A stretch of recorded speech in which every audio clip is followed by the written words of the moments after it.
All right, welcome everybody. And we get to the point where get to do the commissions team here in Dynasty, a whole new venture for me, like it was for a lot of folks. And I think we could say it's all been a success. And for me, the headline, it's Watson's gone as I'm playing in a tough Solomon division. Yeah, exactly. I mean, our division, I think, is one of the harder ones. We definitely have, back to back. With last year, we had the champion. The year before that, we had the team that finished second. So our division is definitely has been represented both years in the championship game. We're 1-1. And looking at your team, the reason Watson's gone is you're built to win now, and you can't afford to lose games with Watson not playing. And I think that's looking at the trades that you made to get your draft picks for Watson and getting Big Ben, who I think is going to have a pretty decent year. I think he'll finish 8th to 9th best quarterback in the league. I think it's a damn hell of a trade for you and damn hell of a trade for me as well. Yeah, I agree. Looking at your record from last year, you're 10-3. You finished in 7th place, which actually I find crazy to think that you finished in 7th with a 10-3 record, but your team kind of fell apart in the playoffs. You're a 16-10 career. And then you did win the division last year. So definitely have that going for you. Yeah, I think it's a pretty good start. Obviously, team really showed up last year, 10-3, 6-7 the year before. And hopefully, like you said, built to win now. And you're right. I had to trade Watson to keep moving forward. Exactly. Looking at your team, you got Baker, Big Ben, and you got the 2 Cleveland running backs. You have Tevin Coleman as well, who looks like he's going to be the starting running back this year. I think, midway through the season to kind of switch over to Michael Carter. But you also have Mark Ingram, who I think is a sneaky pick. I think he kept him. But I think he might, take some carries away from there. Looking at the wide receiver room, you have the Robert and LOC, Lamb and Cooper taking those 2 Dallas Cowboys wide receivers. You have Odell, obviously. Elijah Moore. One actually I don't see on here that I think you have as well is Devontae Smith. Up there he is right there. I see him right now. You have some Janu Smith and Everett and Komet as your tight end. So I think that's pretty good tight end room. And looking at your IDPs, they're not too shabby. They're not great. They're not bad. I think I have you ranked 6th or 7th out of 16. So it's not too bad of an IDP room to get you some points there. Yeah, I honestly think my team's rock solid top to bottom. I mean, I got 2 middle of the road quarterbacks, let's face it, right? So I don't have like a Aaron Rodgers or Josh Allen or Mahomes, but the guys will still produce. And, I love having the fact that I get to cheer for Cleveland. And then, I look at Dallas, they're going to have an electric offense. I don't like Dallas, but at least when they get a touchdown, I can cheer and, CD got one, right? Uh-huh. Getting the 2 rookies to add to the wide receiver room too, I think it's huge. You're right. I like my tight end room. I think that, like I say, I think there's not any weakness that I can see on my team for the most part. No, I agree with you. And looking at what Stewart did last year, we kind of looked at his teams like, how was he scoring points?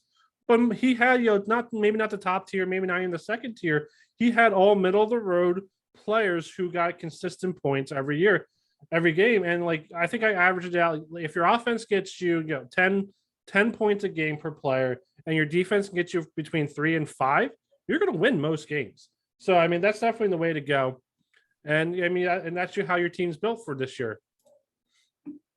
For sure. And I gave you an A, you gave yourself an A. I think trading for, getting rid of Watson that we talked about was able to get you Smith and Moore. I'm definitely higher on Smith, obviously being an Eagles fan.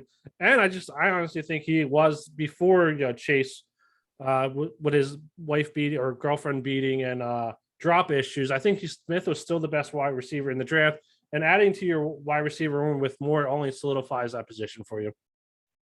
Yeah, it's funny when I did my own mock before we did the draft, I actually had myself getting Elijah Moore at 12. I thought there was no chance in hell I was going to get Devontae Smith. He fell to me and obviously jumping for joy when it happened. And then the fact that then Elijah Moore fell to me, it even made me more happy. And then the one pick we're not talking about that gives me the A, didn't pick again till round 6, got a beast in the pass rush for the Buccaneers, Joe Tryon. Mm-hmm.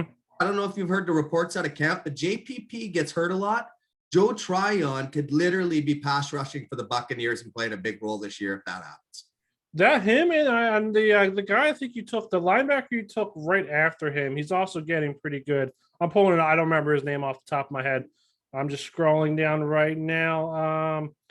The guy you took right before him, the Jamin Davis, also is getting high praise as well. So I have no problems with your draft. I think it was definitely a solid draft. I mean, you did what I've been preaching. You took your kicker in the very last round. You did take Cleveland's as your fourth pick, but when I looked at it, it was like round 6. So no issues there as well. I think you had a very solid draft. There's nothing for me to pick apart. Thanks, brother. No problem.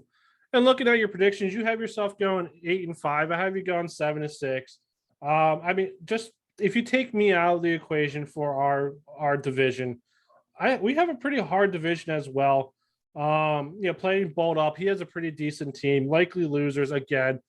How does he win? We don't know, but he still wins somehow.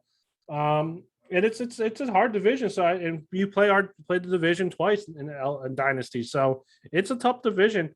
And you play a couple other good teams as well. You play Robert, obviously that's going to be more than likely to win. You play Unnecessary Roughness, Curly Lamborghini. So there's a couple games in there that are probably losses for you just because of the timing. But overall, you have a damn good team. Yeah, it's clear you and I are probably just off on one game. I have myself splitting it against Stuart and Lucas, 1-1. I got myself sweeping you this year. I mean, we saw your preview. I had 1-12.